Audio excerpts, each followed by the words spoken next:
Welcome to the Grow Your Money podcast, where we're on a mission to change how we talk about money.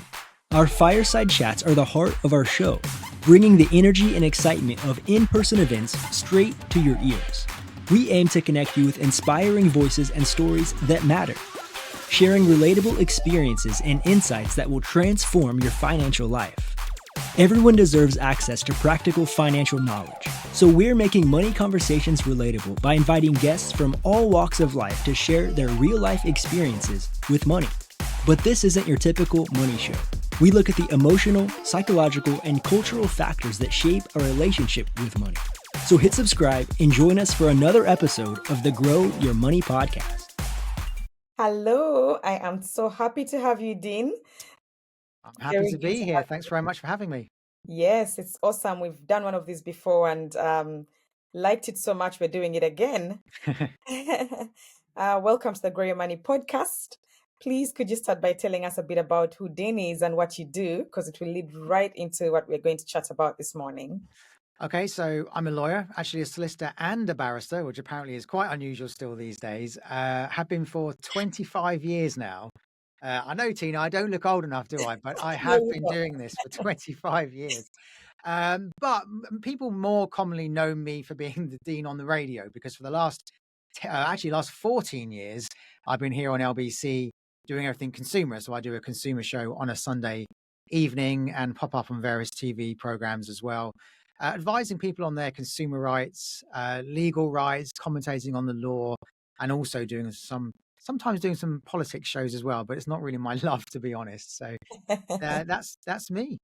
Nice. So nice to meet you. One lawyer to another. My background is in law as well, corporate though, so not consumer, but it's interesting how you just have a lens of legal. When you're a lawyer, I think it just follows you everywhere, doesn't it? Everything you look at is through a legal lens. Um, so this is really cool because around Christmas time, which is when we are shooting this, a lot of things come up with buying presents and Mm. all sorts of things. So maybe you can dive right in and let us know a bit about some of the common consumer rights issues that arise during this season.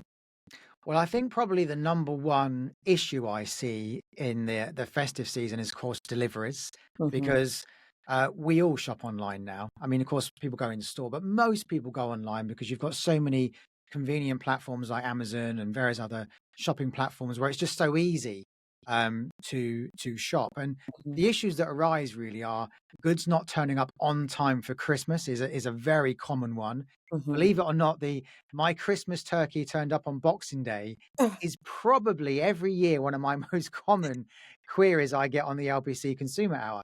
But Yeah. also those queries where people say, um, the retailer says they delivered the goods, but they've not arrived.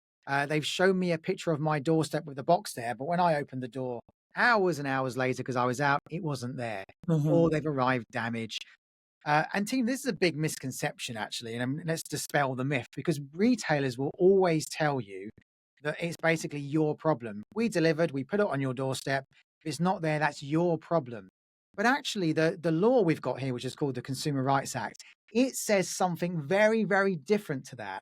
And Hmm. the retailers like to think that it doesn't, but it does. And what it basically says is that unless you have agreed to have a delivery in a safe place, that's why we have that. And let me pause for a moment. Never, never, never agree for your deliveries to go in a safe place. Here's why, because the retailer has the responsibility for those goods if you don't choose the safe place option until they're literally in your hands. Okay. So that means that if they deliver on your doorstep whilst you're out, someone steals the goods or it starts raining and they get damaged, it's not your problem. Because the Okay. law says until they're in your physical possession, it's at the retailer's risk. And Tina, this is why, you've probably noticed, when couriers come these days, they take photos of Yes. you holding the goods. By the Yes. way, never allow them to do that. Make sure you put it on the floor. They can take photos of your feet if you like, but not your face. That's for Okay. scam reasons. But the reason they do that is that the only evidence that's good enough evidence to prove that something's come in your physical possession is a photograph with your door open. If they take a photograph with the door closed, that's not enough. Many retailers will tell you what it is, but it's not. That is such good advice. And I am a culprit of that because I normally have the safe place bit, especially when you want goods urgently, you'll be like, leave it in a safe place. So never do that. And it's their responsibility until then. But Dean, it gets exasperating dealing with, this type of retailers, who to contact, going back and forth with them. It can be Does. such a minefield. Do you have any top tips for that? Tynah, you love talking about money, which means Yeah. you're sometimes going to be talking about our flexible friend, our credit cards. Mm-hmm. Look, everyone knows me. When I talk on the LBC Consumer Hour, the cardinal sin when you call me is if you tell me you paid with cash. Because when you pay with cash, there are no rights, there's no comeback, no redress, Yep. or no protections, I should say, if something goes wrong. So let's wind this back to credit cards. Mm. If you use a credit card and something goes wrong, you've got some natural protections. So if you've paid for something over £100, we've got something called Section 75. That means if it goes wrong, let's say you bought something and it's faulty, you've tried to get hold of the retailer, as you've just alluded to, that can be really difficult. And Mm-hmm. the retailer either says, no, we're not helping, i.e., we're going to flout the consumer laws, or they just don't answer your email or your phone call. You can contact your card provider, make what's called a Section 75 claim, and get your money back. So it's a really good natural protection. And we have a very similar protection if you use a debit card. That's called a chargeback scheme or a Yes. chargeback claim. And the only caveat to that is you must make that claim within 120 days of the date of purchase. But again, a really good thing to do if the retailer is ignoring your rights or ignoring your call or ignoring your emails. And by the way, if that didn't happen on a daily basis, I wouldn't do LBC every Sunday like I do, because it just does. It's so common. That's a great tip. So credit card, if you can, if you don't have a credit card, debit card, never cash. Never Never ever. cash, never a bank transfer either. And Yes. let's just pop in here now, a great tip. If someone asks you to pay via PayPal, often Mhm. you find this on the likes of eBay and platforms where you're selling used goods, friends and family is a red flag. So if someone says to you, yeah, please pay me on the friends and family option of PayPal, never do that, because it often means it's a scam. Okay. So always select the invoice. They need to send you an invoice and you need to be paying an Absolutely. invoice, Yeah, never friends and family, which makes sense because that assumes that you're then transferring money to someone else and you don't have the same protections for retail, right? correct. Nice. That's really good. And then that has led me to think about the whole thing around travel disruptions. Because again, I'm in Scotland, so you'll take a ScotRail train.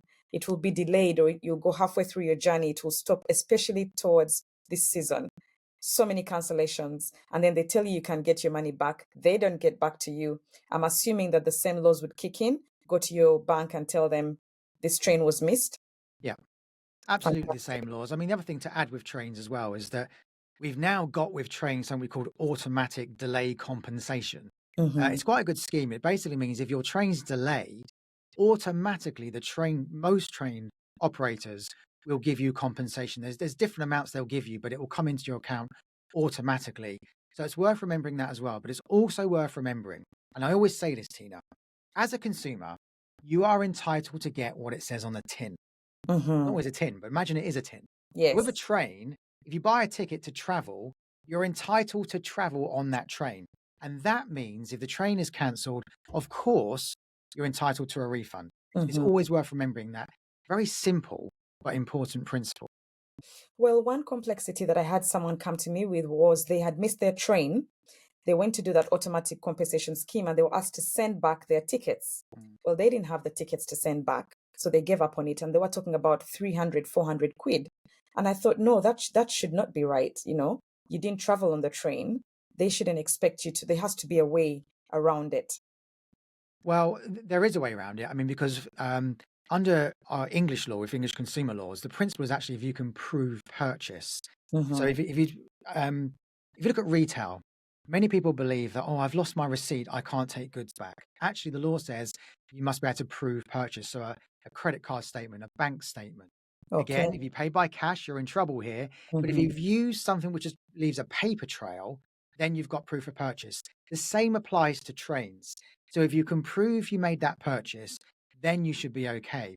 But this day and age, Tina, there are many apps where you can buy train tickets, the official apps. The advantage of that is if you buy via the app, you will automatically get that refund via the app. So it's a good reason to use apps for the Mhm. likes of train purchases. Very interesting. And then you find people who think they should go online. So ideally use the app if you can. You're Yeah. quite right, because if you have the app, actually, it gives you all your travel details. It will show the disruptions. It's easy for you to track everything in there. Yeah. Wonderful. That's very great advice. Now, I come on to the next question. It's slightly past Black Friday, but one we need to also think about. What advice do you have for people who are looking to take advantage of Black Friday or holiday sales, so Boxing Day sales, without falling for the misleading deals? Because everyone waits for Black Friday. Are they really deals? And what are your tips on that?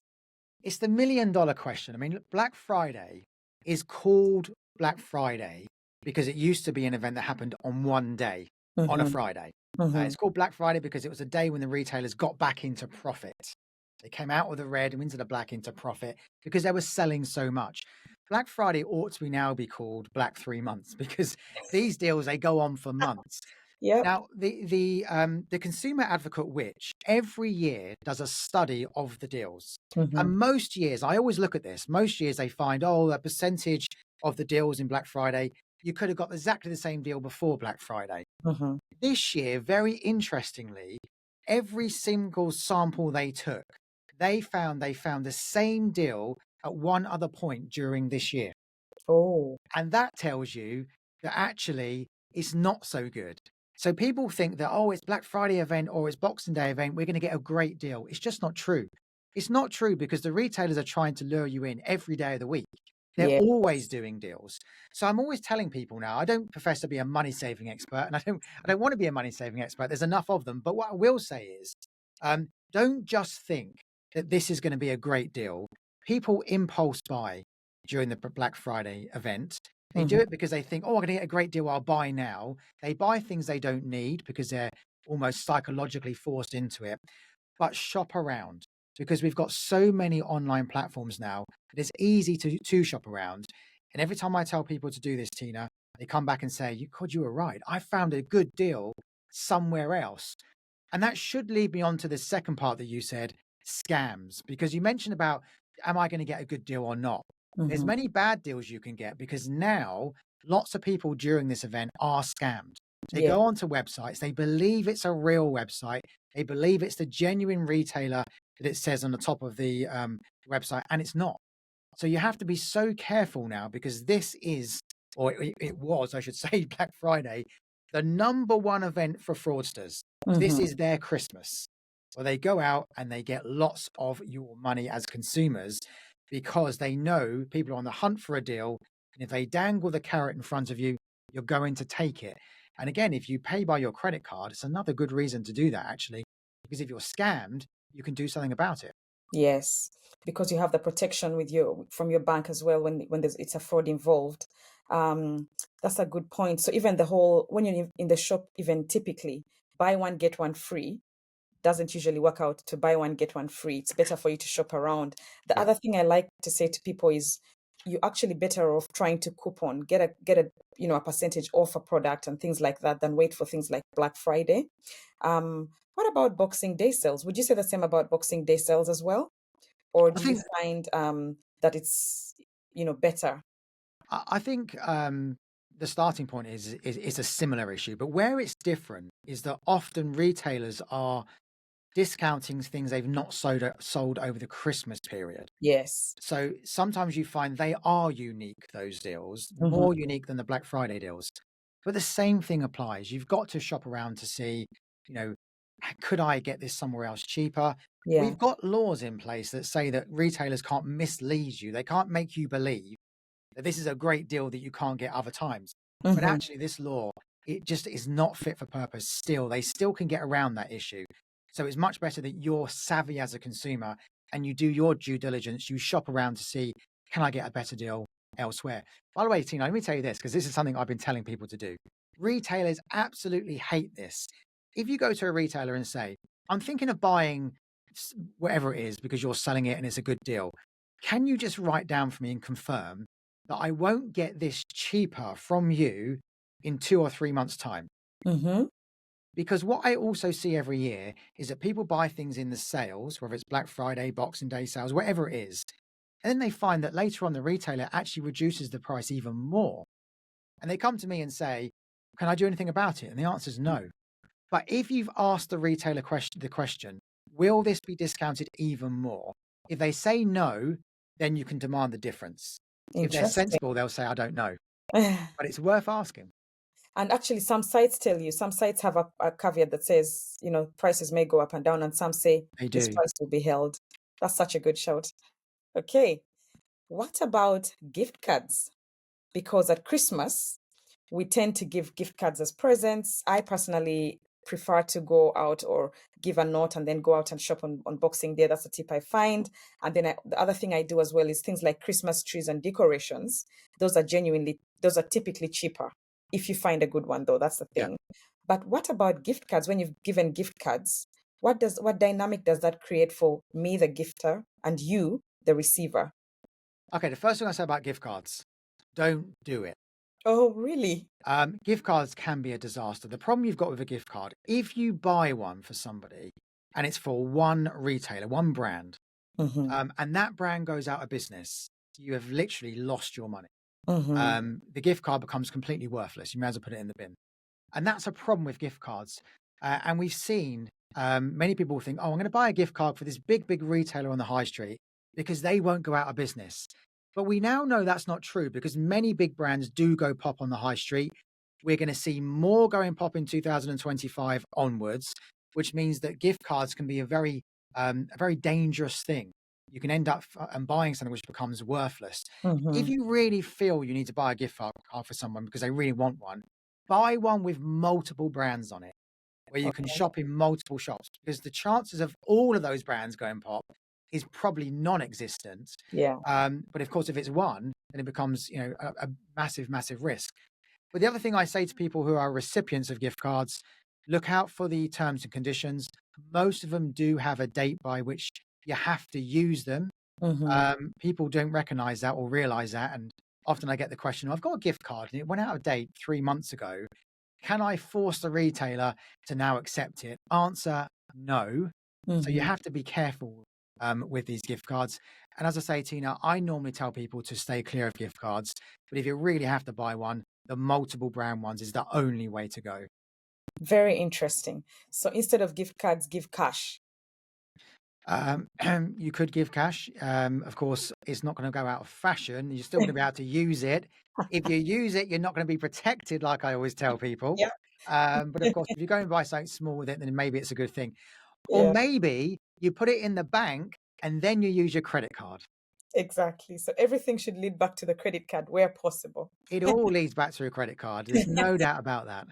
Do you know, that's one of the things when I moved to the UK, I found it very odd that everyone was pushing me down this credit card route because I was like, I have got cash, guys. I don't need to be borrowing. But when you understand the nuances and all the protections that come with it, and the fact that you have the 51 days most times, that within which you can pay at 0%, it actually makes a lot of sense. And it's getting your head around the fact that as long as you pay it off in time, you Yeah, have good habits around it, it's actually the safest way to transact retail wise. it is. Do you know what amazes me with it? We've had the law in relation to protections with credit cards, the Section 75 protection, since 1974.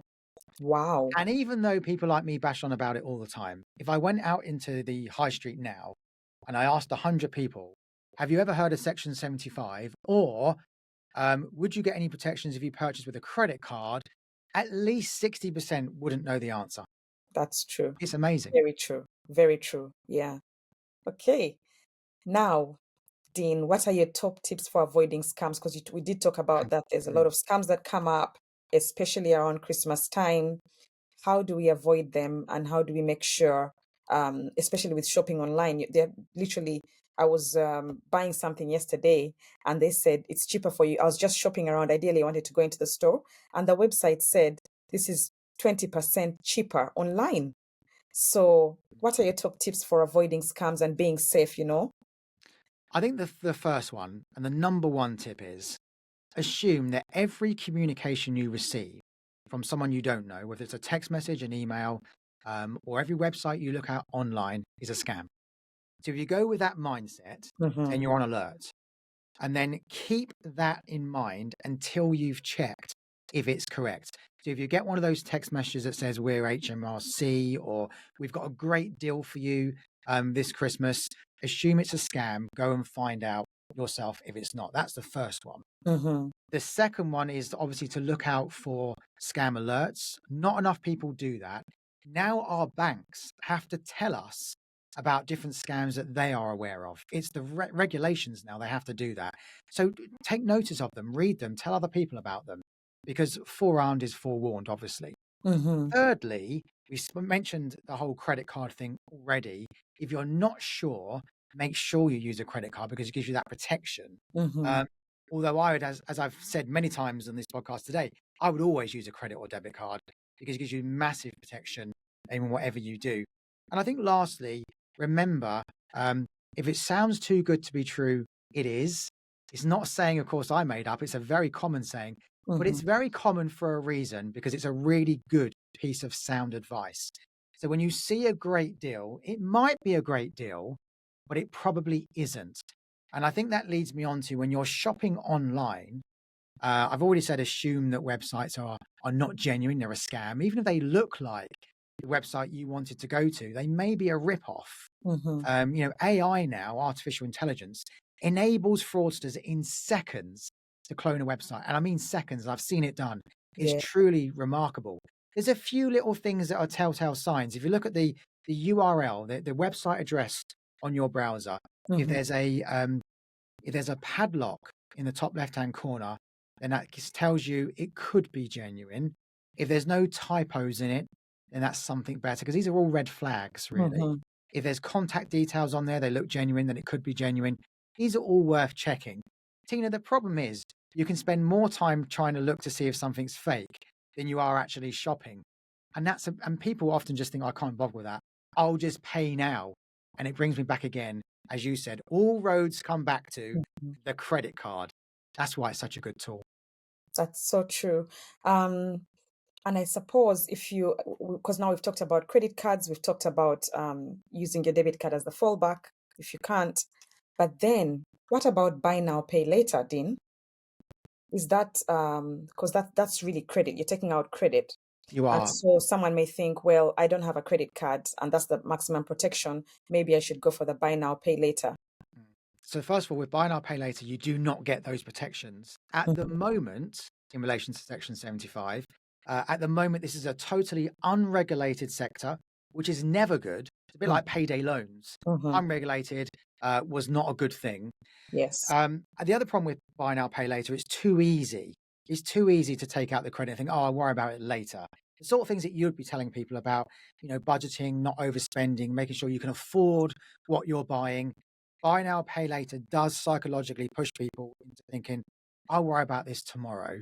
And then tomorrow comes and they've now got a big financial problem. And also people don't tend to view it as debt. And this is the biggest problem with buy now, pay later. They don't think it's debt. It is debt.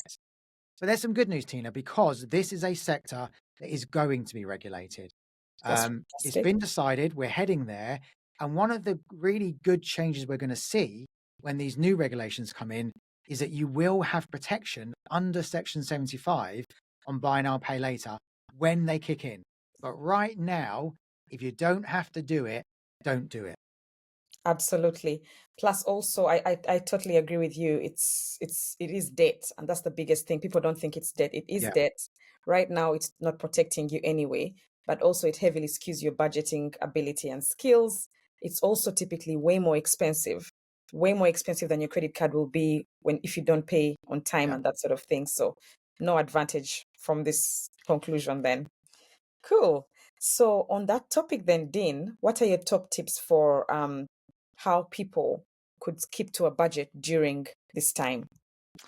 Look, if I was wondering about how to keep to a budget, I would be asking you, Tynah, that question because that's obviously more your bag than mine. Yep. I mean, all I can tell you is what I tell my children that are in university, which is pretty much probably what I learned from you actually.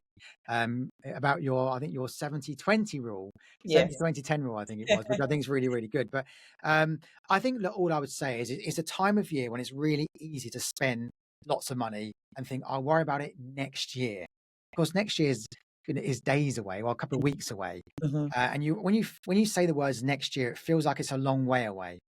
And often when people speak to me in January about problems, they're more legal problems. But if it's ever money orientated, it always comes back to, I spent too much money in December. I got into a buy now, pay later scenario or something like that. And I thought, oh, I'll worry about it next year, not thinking that actually next year was a couple of weeks away. Mhm. So I think the only tip I would have is just be mindful that whatever you're spending today really is tomorrow's problem, which is Yes. not next year. It's not, 6 months' time. It literally could be tomorrow. And that's the only thing I always tell people in relation to money this time of year. Other than that, I leave that advice to you.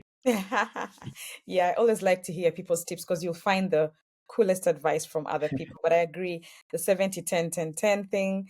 I think the one for me that I normally say is don't spend on one day what you should the whole year. So Yeah. if you've not been planning for it the whole year, do not take the shame. I think we try to keep up with the Joneses too much, and it's just for a day and it's not worth it. Yeah.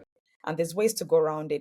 Give each other, I owe you notes for presents to buy, at Boxing Day and that sort of thing. And alternative gifts. We're just such a consumer economy. There's other things you can do to spend quality time together and to be different and more memorable, especially for younger children. You'll be surprised how many people go out and take out a credit card to buy the most ridiculous amount of toys that are not going to be used a year later. So Yeah. I always say that another top one that I'll leave the listeners with is, if you know you want to spend £500 at Christmas, sell £500 worth of things out of your house. Find things that in your house that you need to sell, and make sure that money is not leaving you unplugged. So that's a key one that I always That's a good think idea. about as I like well. that. Yeah. Dean, it's been wonderful having you. Thank you very I much. think it's been so many tips there, so much learning even for myself. I'm away to deal with the trains, and hopefully we do this again together next time. We will. Thank you very much. Nice to speak to you. Thank you for listening to the Grow Your Money podcast.